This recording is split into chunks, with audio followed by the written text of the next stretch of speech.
There we go. There we go.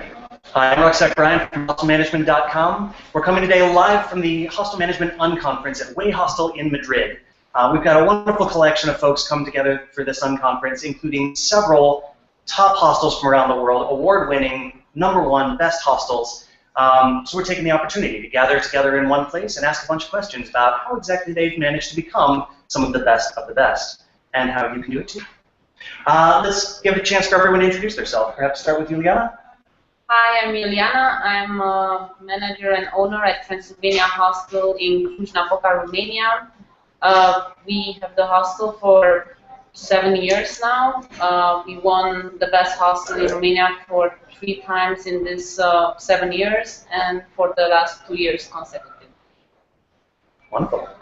Hi, I'm João from Lisbon.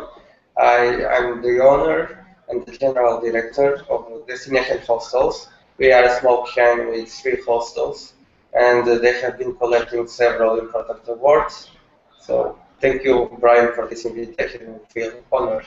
Thanks for joining us. Ishan? Hi, Brian. I'm from Cata Design Hostel in Porto. It's in Portugal. We've opened up 3 years ago, and last year and this year we've won quite a few awards. We were voted the best large hostel in the world last year. The best facilities, best quality, price-quality relationship, and we were voted the most popular hostel in Porto this year. And yeah, so it's been nearly 3 years of an amazing journey. Fantastic. Alex? I'm Alex, a receptionist at Abraham Hostel in Israel. We have been there about 3 years now, and every year is getting better. Wonderful, wonderful.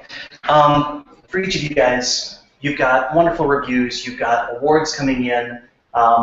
I know for every hostel that's not always the most important thing, so I'm curious for all of you, how do you evaluate your own success? Is it awards? Is it something else? Is it, what's the most important thing for you? Well, okay. Well, for us, the most important thing is to be able to change the perception of hostels to our guests. We try really hard to make the difference. We are looking for shifting a little bit what is the business and bringing a lot of top quality for the hostels and bringing a new kind of experience. I believe that hotels, on the way they did business for the last centuries, are doing something wrong. They're very much profit demanded right now, and they basically give you the keys, send you to the room, give you remote control for 100 channels. They don't want you to come around. There's no social areas that are used between guests. You don't meet anyone new, don't make friends, and it's very wrong as a way of traveling. So from our point of view, we want to shift the way of traveling, giving low cost but with class, with some luxury, but still with a lot of opportunities to socialize. So that's how we perceive our success is when a guest comes to us and tell, wow, this changed the way I see hostels. Now your hostel changed my perception of the business itself. And that's what we want to be part of it, make a small difference to the future.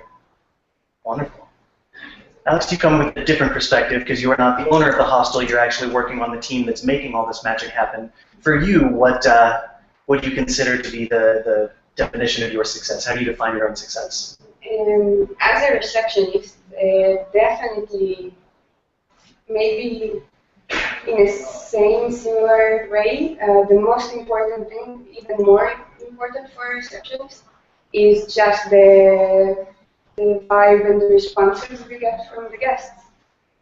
People who say how great it was, people who come and for the first time and tell us how much they heard about us from their friends. All of this is maybe the most important. Wonderful. Juliana, how about you? How we evaluate our success? We look at the bed numbers per night, comparing previous years to see if we have an increase of people that stay with us, that extend their stay, that come back, because that means that we did a good job, and we have also a way to measure and to know if we do have a growth, or is it just something that we perceive. Then another way of measuring our success is, of course, also the ratings and the satisfaction of the people that they tell us directly, right in our guest book or online in reviews. And then there is also the personal satisfaction that we have, and that is important to continue to invest ourselves in the hostel, and every day when we wake up to want to go to work with joy. Yeah, picking up on what Joel said and Alex, I would say the most rewarding thing about running a hostel is when somebody says thank you, and somebody actually acknowledges all the work that we've done. All this success, all the prizes are temporary. They're good for your ego, but not more than that. When you feel somebody who's happy and says, oh, this is the best bed I've slept in, or this is the best hostel I've visited, and it made a difference in my stay, in my visit, I think this is when you've touched a point where it became an experience. And once it becomes an experience, it becomes a story. And when they go back, they tell this story to their friends, they'll come back, and this is the way I think we've looked at this. We haven't looked at this. We've got into the most competitive market in the world, Portugal. Lisbon and Porto have the best hostels in the world. We have very good service.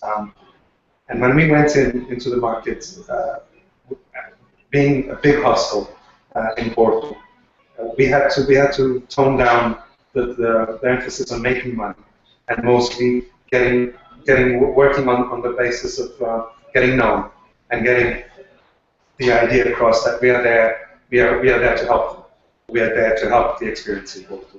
So I believe we've done a good job, and now we have the fame. We don't have the fortune yet, but yeah.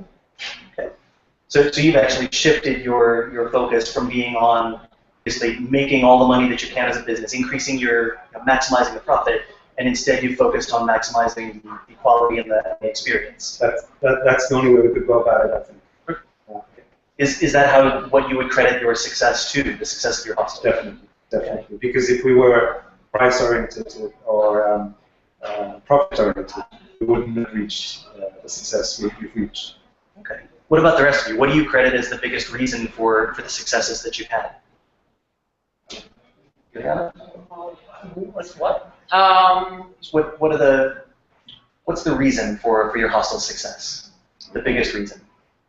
I think many reasons. I think it's because we managed to, or we try very hard to create an experience for the guests, to bring them in a community that we try to create in the hostel, where they can have an emotional connection to either another traveler or the locals, the staff in the hostel. And of course, the staff that we select is very important for the experience that they will have. So it's very important to have the right staff to be able to create the experience, the social environment, and the connection. Okay. Alex, what about you? What do you credit as the reason for your hostel? To add exactly to what you said, the staff members, I think, are very important. Every staff member in the hostel in Abraham is either a traveler spirit or a person who has in his heart the hospitality mentality. So I think this is the main thing that helps to keep the vibe and the atmosphere and everything that we try to create and carry in for our guests. All of that. Okay. Depends on the spirit of the people who work. Well, is it something different for you? No, I agree with what has been said here. I would just add that another reason is, as Kishan said, we can be profit-oriented. That is very, very important.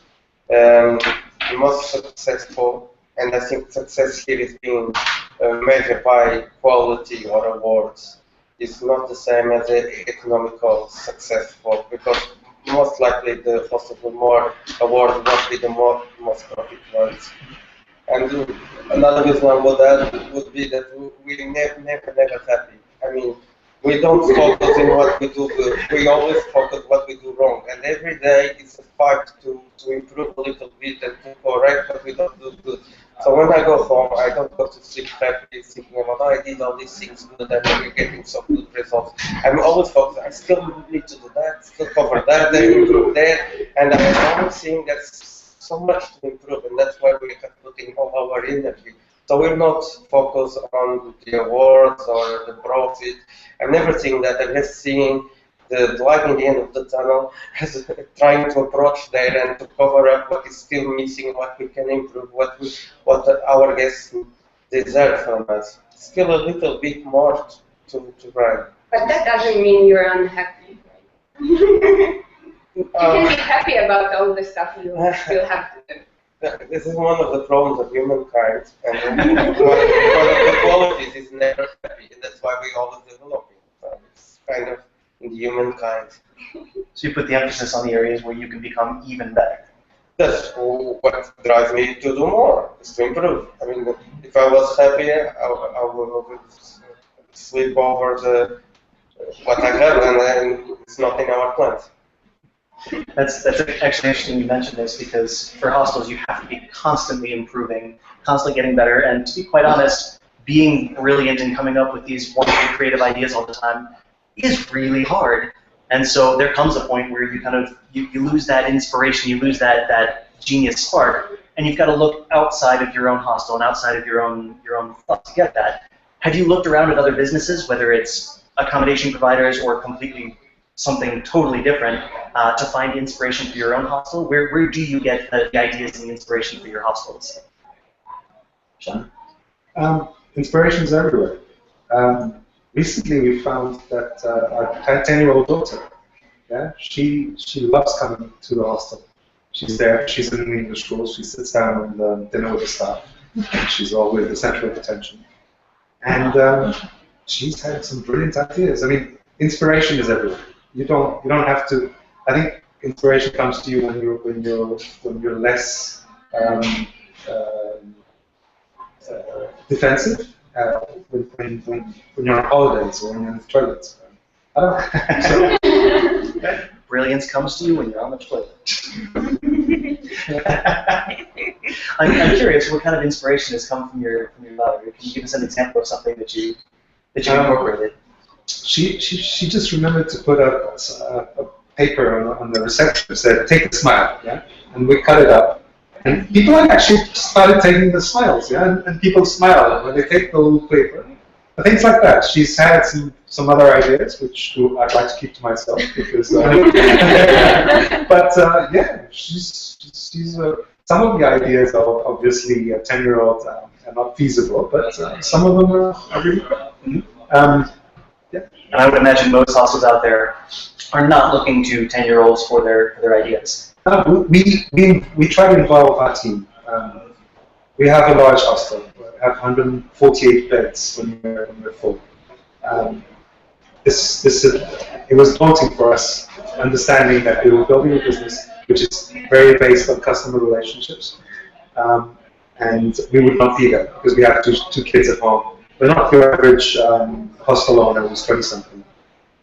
So we had to choose a team, and I think we've done it well. We've been lucky. We've had amazing staff.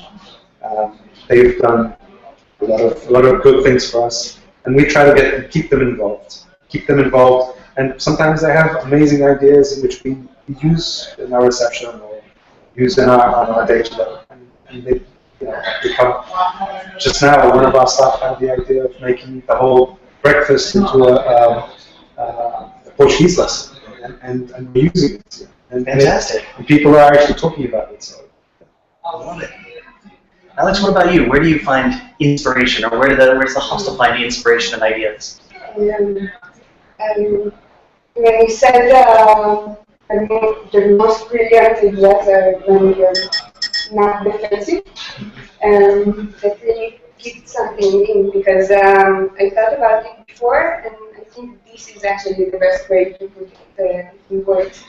you can get inspiration everywhere, but only if you're not defensive. It can be like guests who tell you like something, an idea or something that was not perfect, and if you're not defensive, you can do something creative.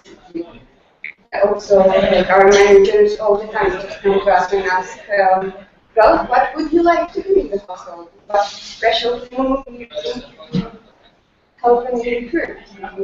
So from your team and from your guests, everything, you're getting the ideas, the inspiration. So I think our managers are really not defensive in this way, so they're open to ideas and to improve. That's great. That's great. Juliana, what about you? I like to go to different events where people are talking about their passions, like marketing, not necessarily related to the hostel, but a wider range of business subjects. And I get inspired, not necessarily by exactly what they say, but they just trigger an idea in my head, and I have that aha moment where I know that I can do something for my hostel because he said something. It's very interesting. It's not necessarily straightly connected. Then I also go to Hostel Management Unconferences where I meet other hostel managers and we bounce ideas from each other. We discuss challenges that we have. Maybe some of us had them and we found a way to solve them, or maybe we have the same challenge and we try to find a way together to solve the problem. That would be a way of inspiration. I read books. I like to read biographies of famous people. Recently, I was reading the books that Richard Branson wrote about, and I think he's a great leader and very inspirational for people that own their business and they're entrepreneurs.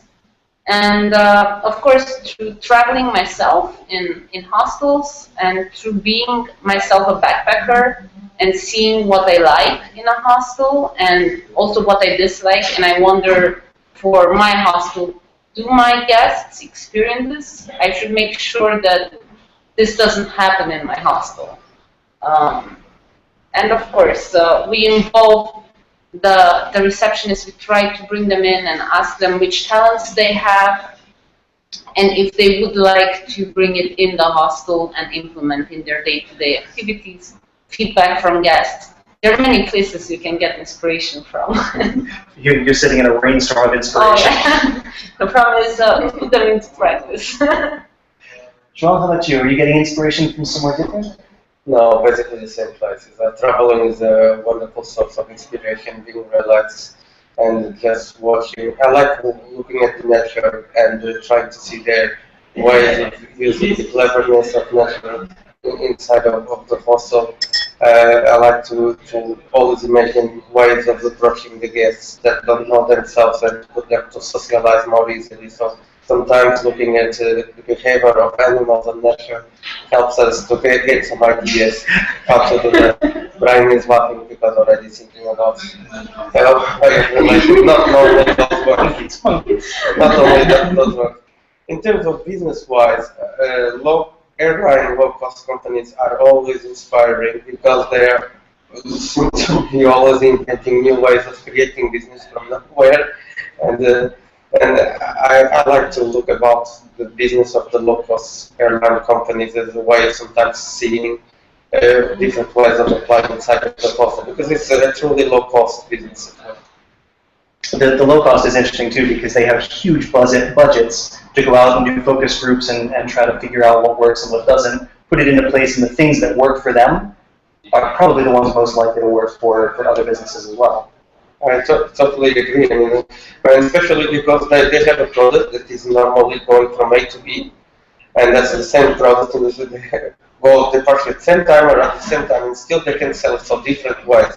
They're a little bit like that. We have a bed to sleep from today for tomorrow, but we have to sell it in many different ways so we can have a wider range of prices, for example, or services, and trying to push a little bit more when it is very low cost to get an extra euro. So they do it very cleverly. They're giving the possibility of choice, and that's very important for the modern customer, I would say.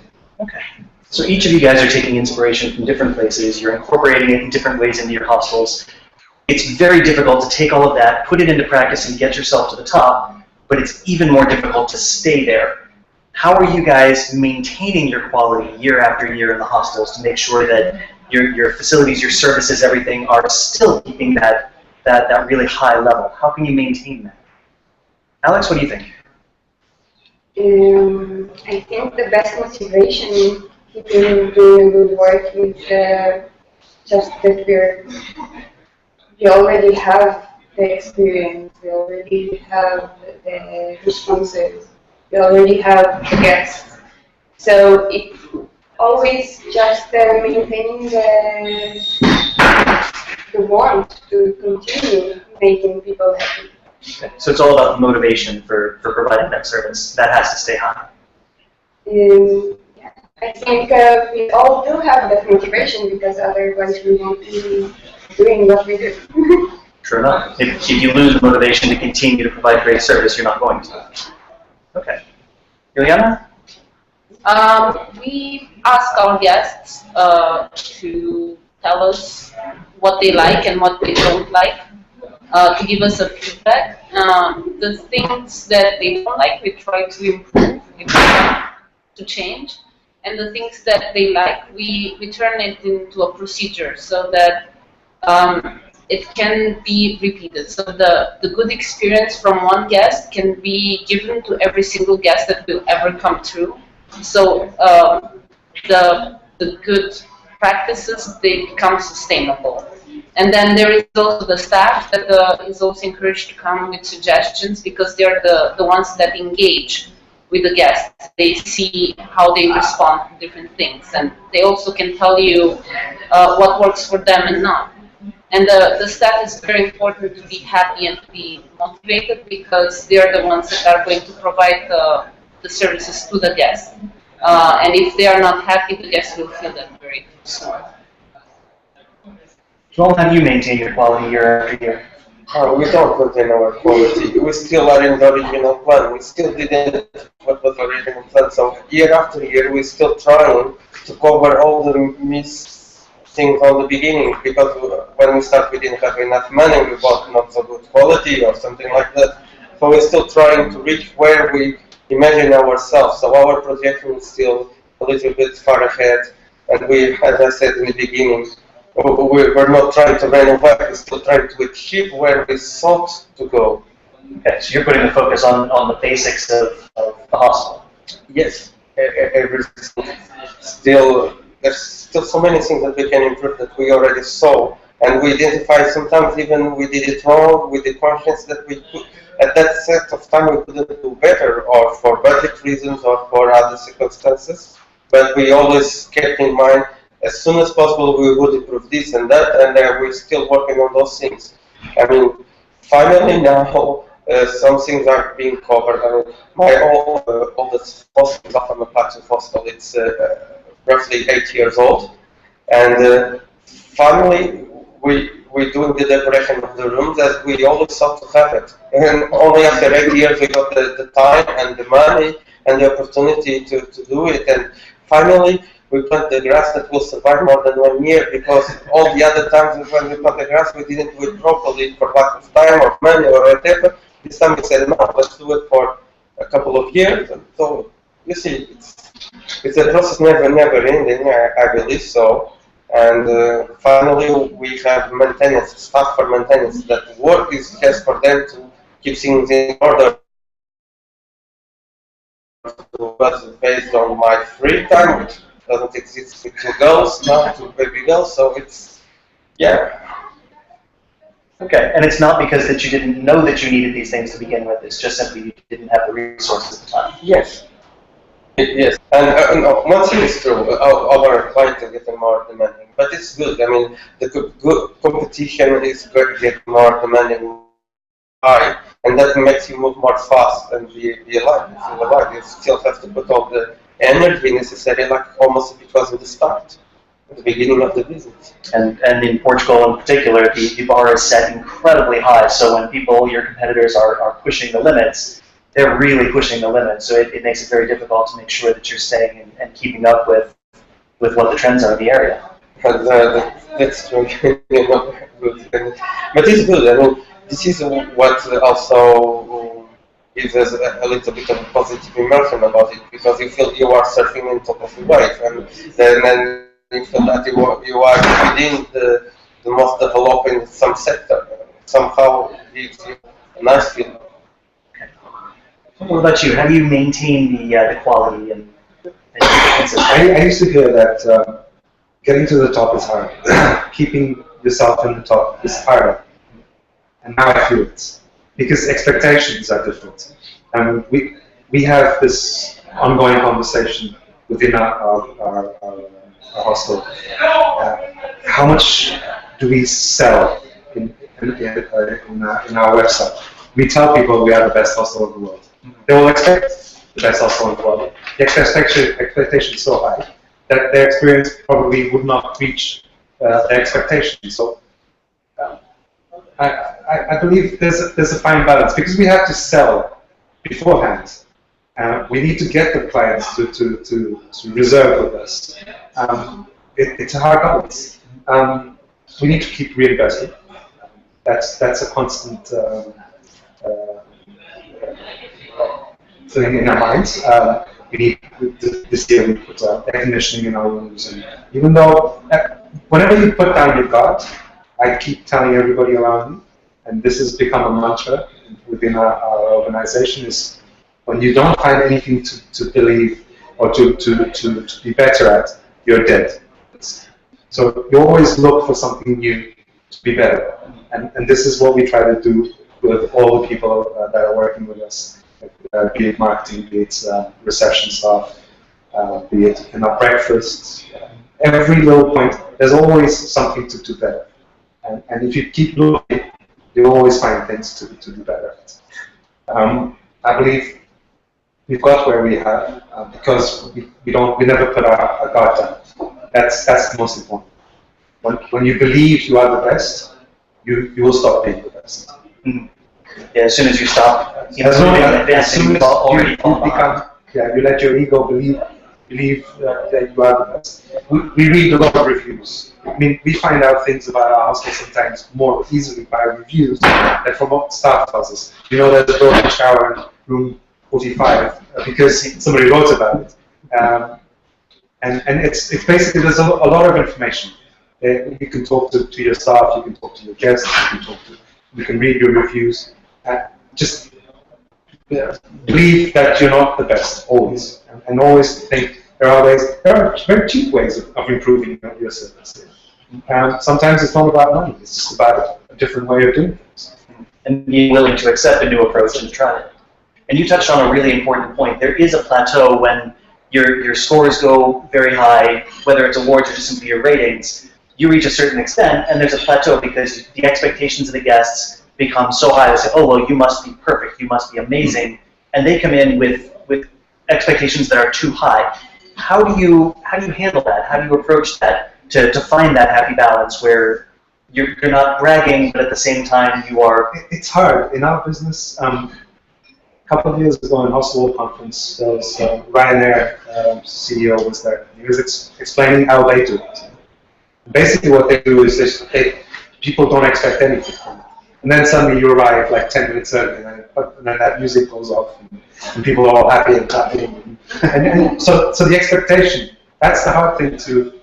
but when you're going for a low-cost flight, the only factor is the cost at that time, or for the timetable at most. Yeah.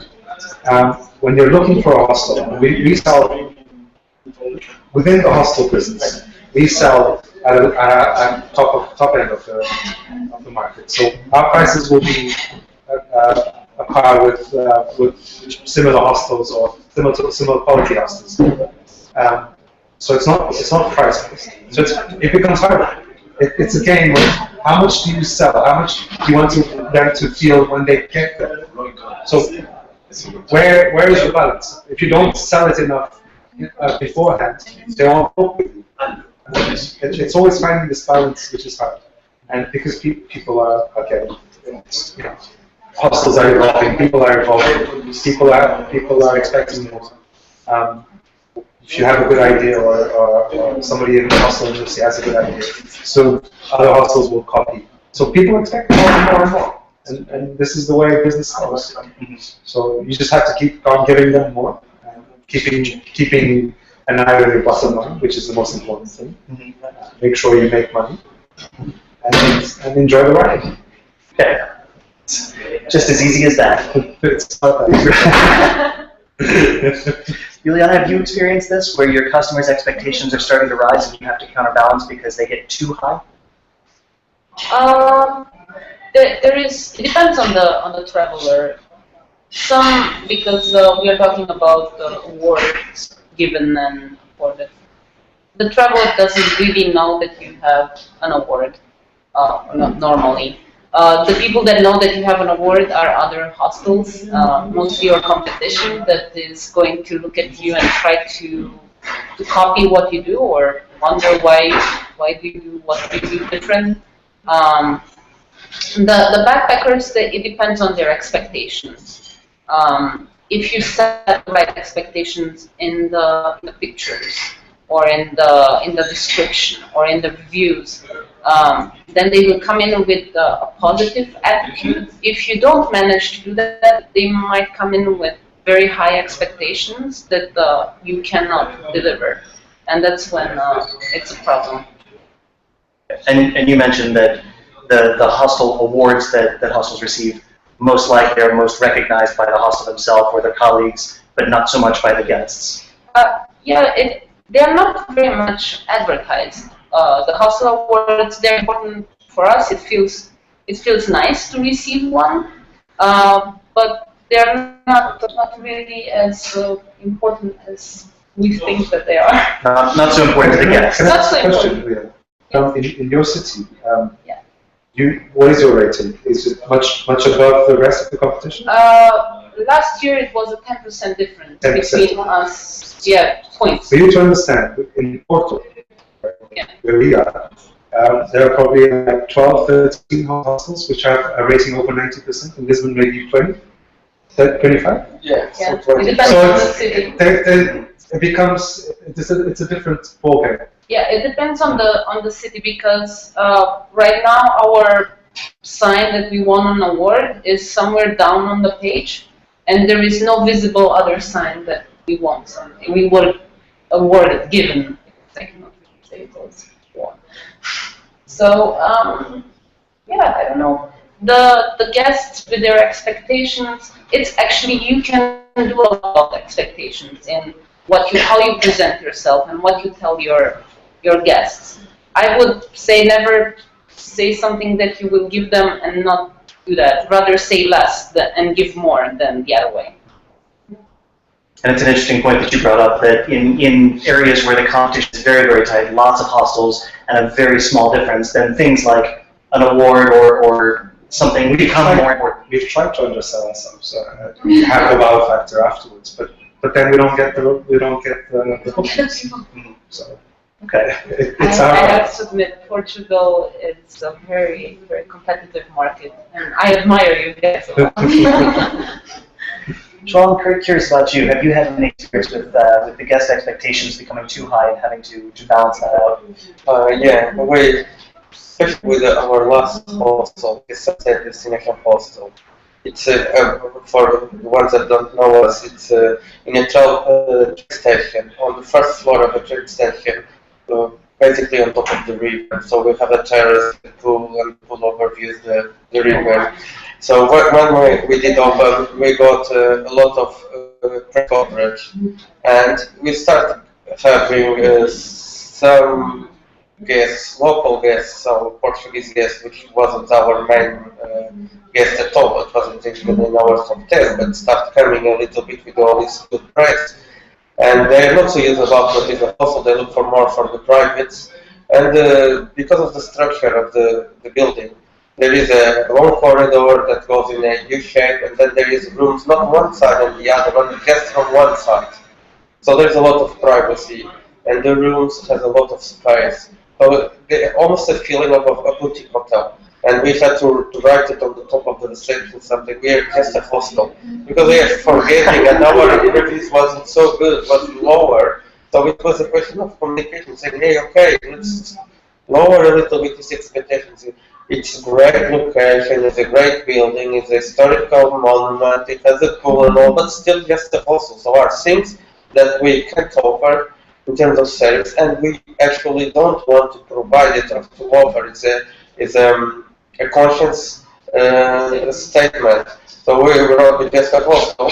So we welcome people, but we make sure that during our welcome tour or check-in, we put the things on their place, so they know that they can expect what is reasonable or not reasonable to get in a hostel. Why we have top service for a hostel, but we cannot be mistaken by a hotel.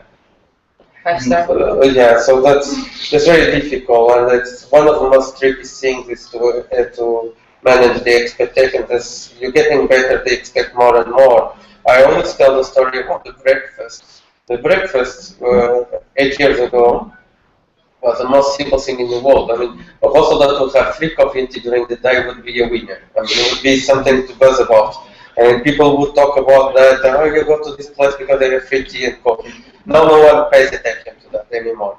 And then the breakfast was a simple toast with butter, maybe some jam, and still the coffee and the tea. Everyone was happy, wow, we get this for free, it was super. And now, they don't have eggs. They ask for the beans, the sausage, the bacon. I mean, it's, yes, where is the juice? They're not happy with the juice. They want the fresh orange with juice on a 10-year budget. Yeah, it's 10 years per night, but it's impossible, of course. So managing this kind of expectation, breakfast is a totally good example. You can scale some of the breakfast for everything else. And that's how you can manage the expectations. It's very, very difficult. Of course, we do our best, and what is good seems to be to give them the of choice. I mean, they want the free towel. Before, everyone would carry their towel for weeks, months, and the towel would never dry totally. They would be using again. It was always fine. Now they almost request for a towel every day. Of course, you can provide. So you do provide one, and then you tell, next one, because of the environment, you will need to pay a small fee, 1 year and 50, and then suddenly they take care of that towel for the 3 days stay, and it's fine. All of these things becomes a small problem, but we totally overcome that. It's not a big problem. It's just, but it makes fun as well. But it makes fun to think about the details and to manage between these different expectations, different cultures. I mean, everyone is traveling. Asiatics invaded now our country, so we have a lot of agents. So all these new cultures that we're not so used to deal, and they don't relate so well with your own culture. They don't have the same background of music or shows, or they don't laugh exactly from the same jokes.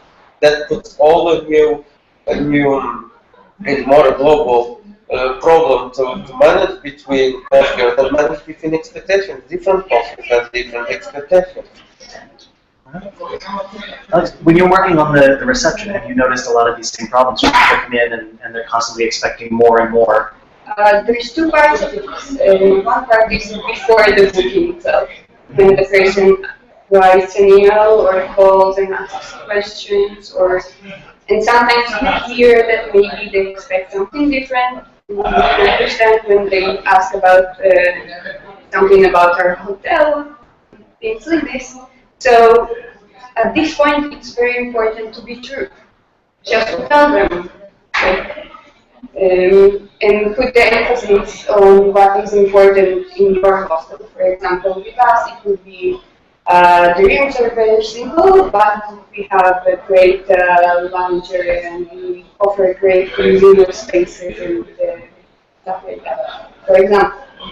And of course, at the point when the people come and arrive, sometimes it's people who don't speak English and they thought they are in a hotel with their agents. And I think a lot of those people who come with absolutely different expectations, they can leave the hostel very, very happy because they got a different experience, but very good one. So at the point when the people arrive, it's very important also to explain and communicate with the guests. If you see, for another small example, is to tell the people that, of course, we are there all the time for them, and how to use the air conditioning, or what we can offer them if they need, or if they need to change sheets, they need to tell us, because otherwise it won't be done. So to communicate well, it's very important. So you can combat expectations by setting new expectations and by clarifying, and then creating converts from people with different expectations. So a lot of people come thinking they arrive to a hotel, but then we explain them, you have all these options which are wonderful, and they, well, that's nice. Next time I'm booking a hostel. Great. On behalf of all the rest of us, thank you. On a totally different line of questioning, the most successful businesses always seem to have fairly extensive support networks. They're not running everything on their own because, quite frankly, running a business by yourself is really, really hard as well. Who do you guys turn to in the past to support your hostel? Who's giving you support, and in what kind of ways? How have you used other people, other networks, other organizations to help you reach your success?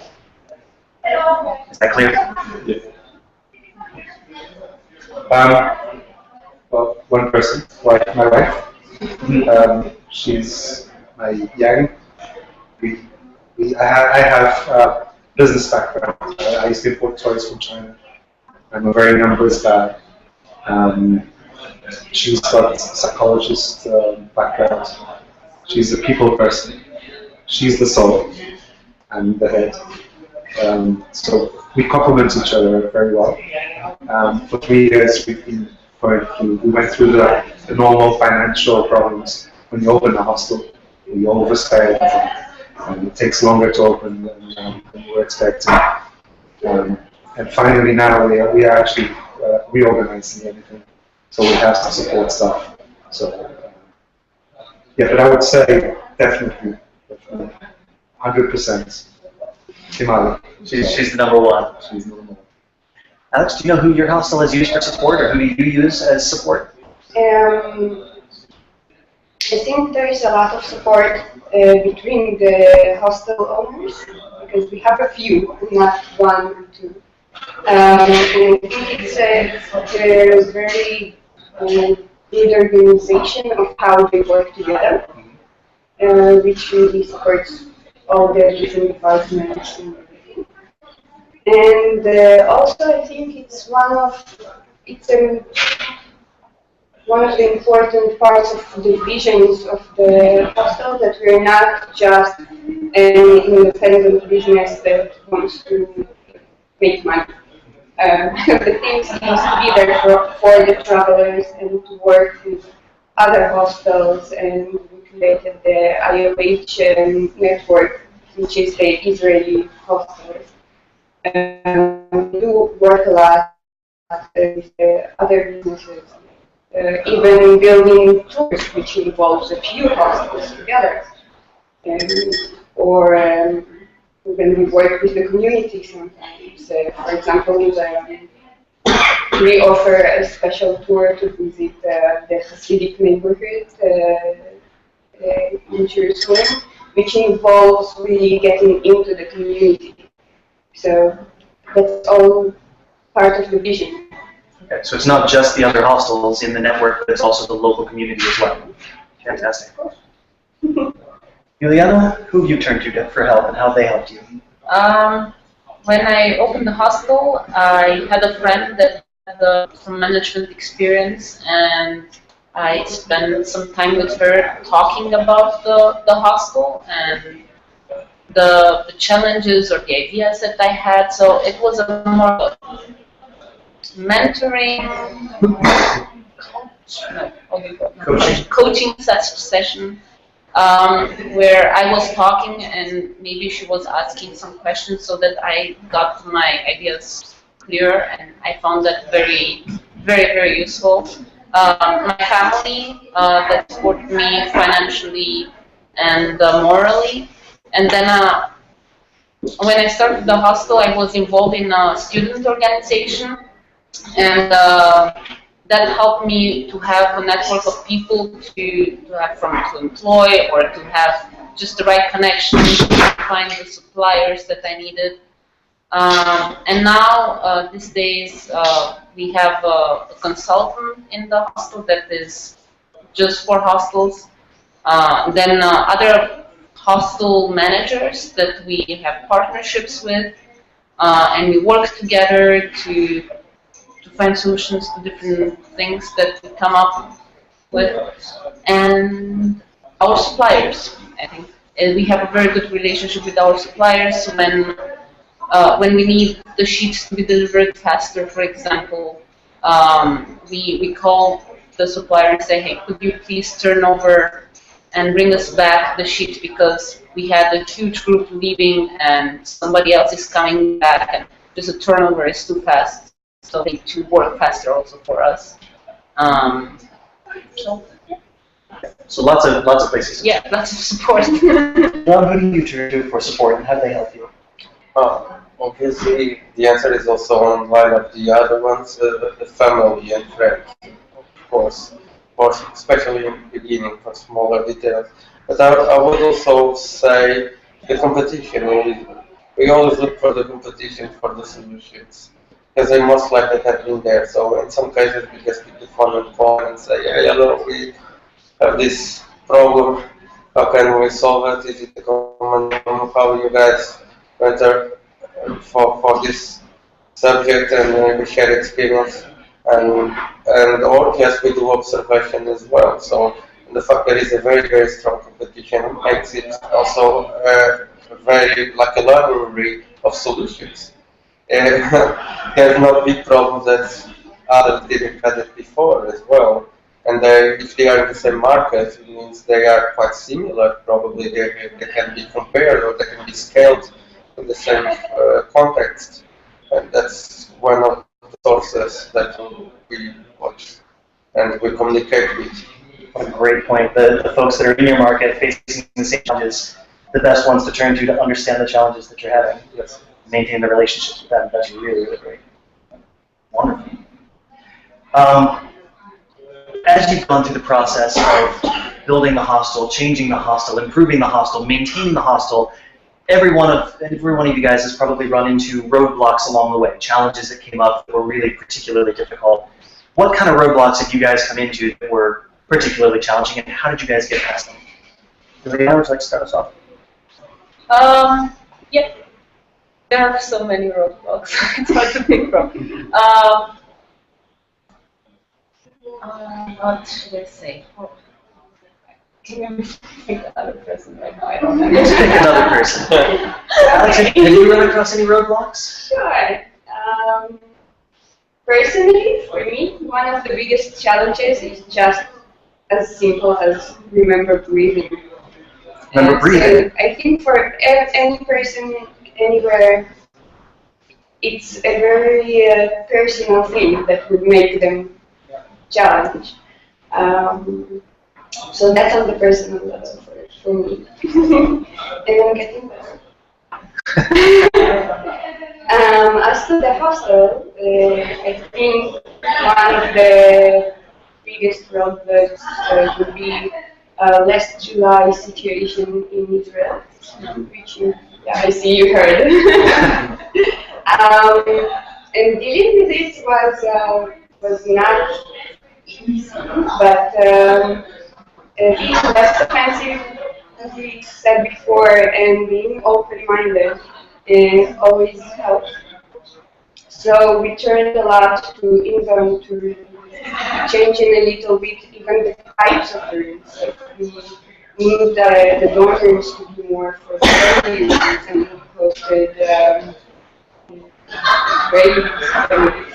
We even hosted a few people for free if they think their home was messy. So that's a part of being the community involved place. And we directed differently the manpower behind it. So we did more creative stuff. So I think we just try to do the best we can in this situation to have a profit from it, even if it's not money-wise. We had the profit of building up new ideas, researching new market. So what kind of roadblocks have you hit along the way? How have you overcome them?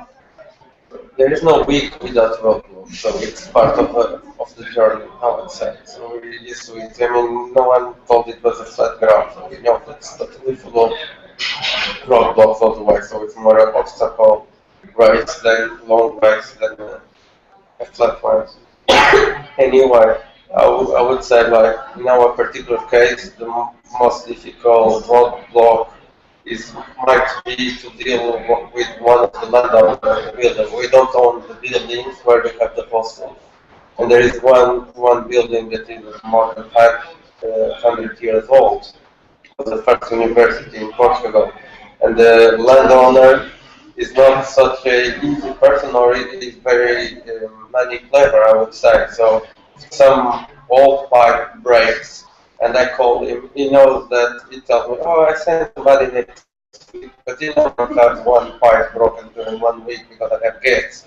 So he just sits and relaxes and expects me to do everything, and that's a kind of situation where we stand, and we can't do much about it because it just needs to work. If I don't call him anymore because at least I don't smile, because all the times I imagine him sitting better and opening a new beer and thinking, wow, one more thing that I don't have to do. He will solve for me. So I don't call not to give any more the pleasure and solve it by myself. That's a roadblock, I would say. Sounds like he's a master at expectation management. Yeah, that's a good deal going on there. That's it in some way.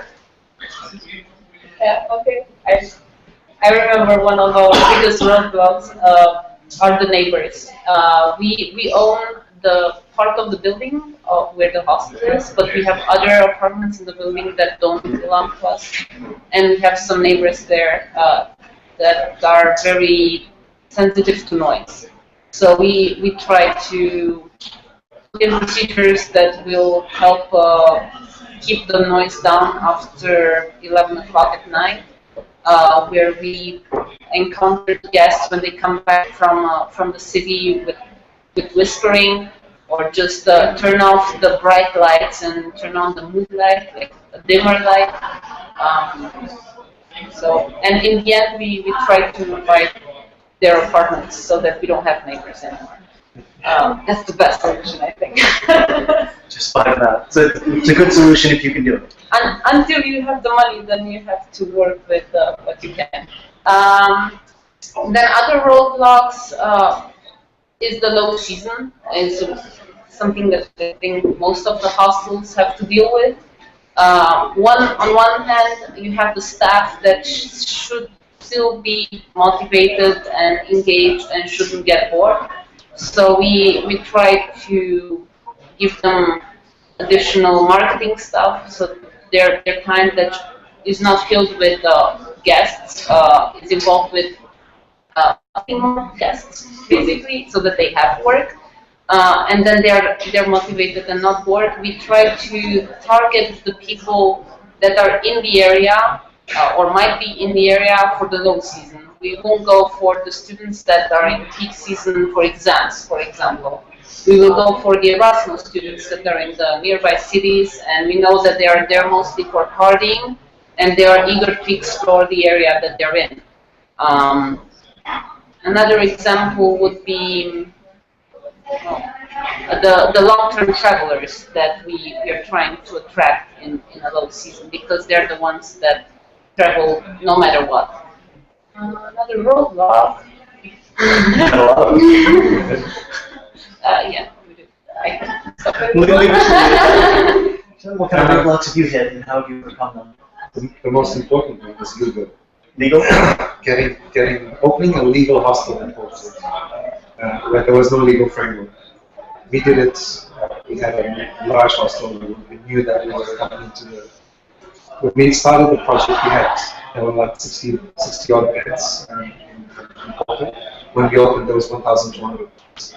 So those 2 years and a half we spent going through all the legal framework and the building, we knew we would become instantly the focus of attention for the whole business in Porto. Because the second largest hostel would have less than half of our beds. And suddenly we were there.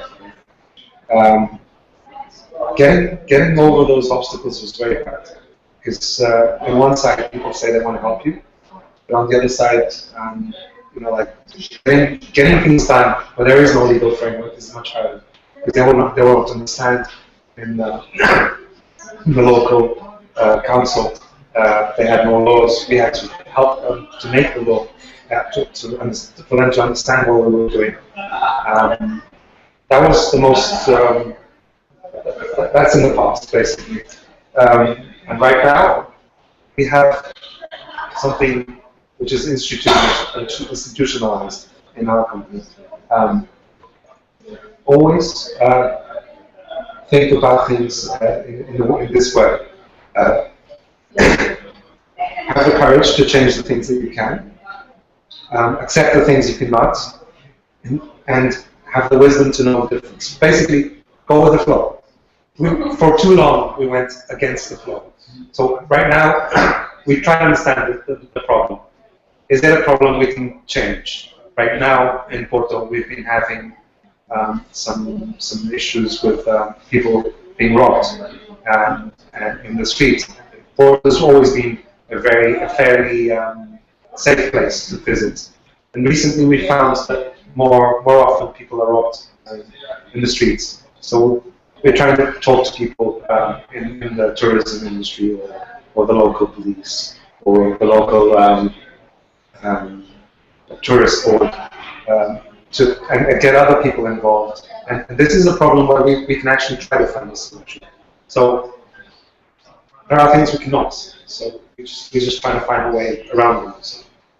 So. Be creative and go with the flow.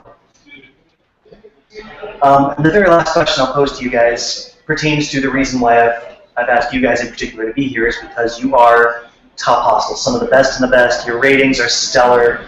You've won awards. You've got great reviews. Your customers are very happy. What's the trick to it? What's the trick? Is there a trick to making your customers have such a positive experience and also having them leave you the reviews that express that positive experience and how happy they are with you? What kind of advice? What kind of tricks do you have to encourage that? To ensure that everybody's going to have such a great time that they can't wait to tell everyone? I would say in our case, it's letting clients be who they are. Like João said, it's very hard to understand. And a Korean will react differently to a joke, to a German, to an English person. Basically, try to understand and live. The basic things that we want are all the same. We all want to have a laugh. Most of us want to have a drink at the end of the day. So just make it simple. Alex?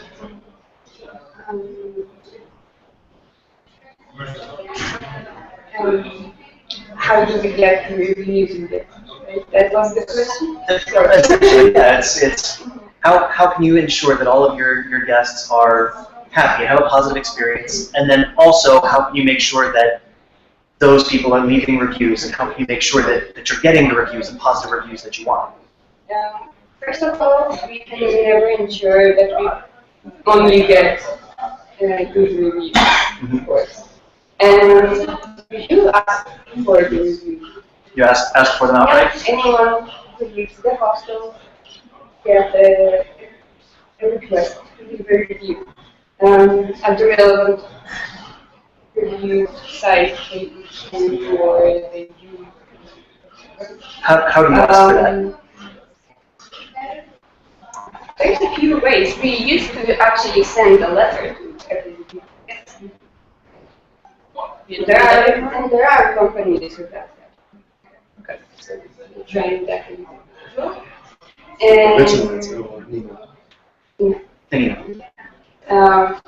And I think one of the most important things is not to only get the 100% reviews, but the guests who who are not,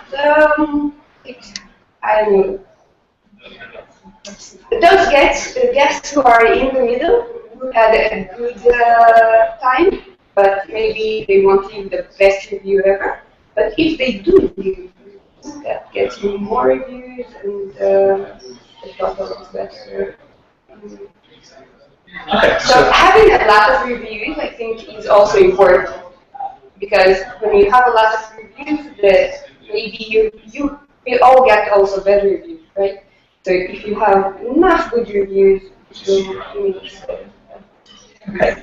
So you're not just focused on the 100%. You're going to increase the number of reviews, the quantity of reviews, by focusing on everyone in the middle who's happy, but not necessarily the one that says best hostel ever. Yeah, that wouldn't leave a review if you wouldn't pass it. Okay, really, really good point. Juliana, what's your trick? Yeah, as Alex was saying, a person that's not wowed, that's not very excited about your hostel, it's not very likely to leave a review unless he's very upset. So you have the people that love it and they will leave you a review, and the people that hated it and they will leave you a review. And all those people in the middle that don't say anything. So what we do, we just ask them in person when they check out.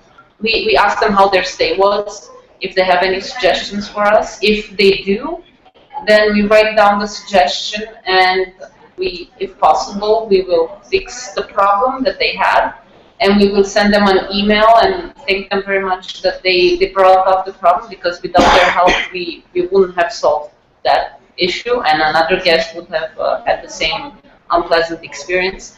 And tell them basically that we solved the problem and thank them very much that they brought it up. And we don't send emails. We just ask guests to let us reviews and they check out. So you ask for them directly as well? Yeah, like if you don't ask, I cannot expect them actually to write them. Okay. Ron, do you have any special tricks to making everyone happy and getting them to those happy guests to leave reviews? We have a lot of tricks. Excellent. But we don't do magic. So most of our tricks is to push ourselves always to provide the best service that we can at that moment, and that allow our guests to understand that we're pushing always, and we go out of our way to make their stay as pleasant or as the best. And just expect that all the guests are nice people, they will recognize that. So basically, we, after some years, realized that it's much more sustainable to really have a strong quality service than just to chase a couple of good reviews. Now, the quantity and the quality of the reviews will come on the consistent good quality of service. So we push ourselves always to give the best, and that's a little bit of a secret. It's like, if we're going to do something as simple as recycling the garbage or whatever, take a second to think if you're doing it the best way, if you're doing it right, and if you're doing it in a way that will be useful and will be recognized as wow, that's a good way of doing things. And we try always to do the things in the best way. And we're not afraid to recognize when we make a mistake, and we just stop doing when we're doing wrong and try to do another way. So it's kind of a try. It's also an auto learning process. We try until we see which one is getting the best results. And we keep trying, and we are always inventing ourselves all the time. Okay. Does anybody have any final comments, recommendations, or thoughts you'd like to share with the rest of the hostel industry? Stop working, start traveling. Stop working, start traveling. All right. Thank you so much to all of our panelists here. It's wonderful to have so many people from fantastic hostels coming to share their ideas and share with everyone out there. So thank you very much to all of you. Thank you. On behalf of hostelmanagement.com, I'm Rucksack Ryan, and we'll see you in the forum.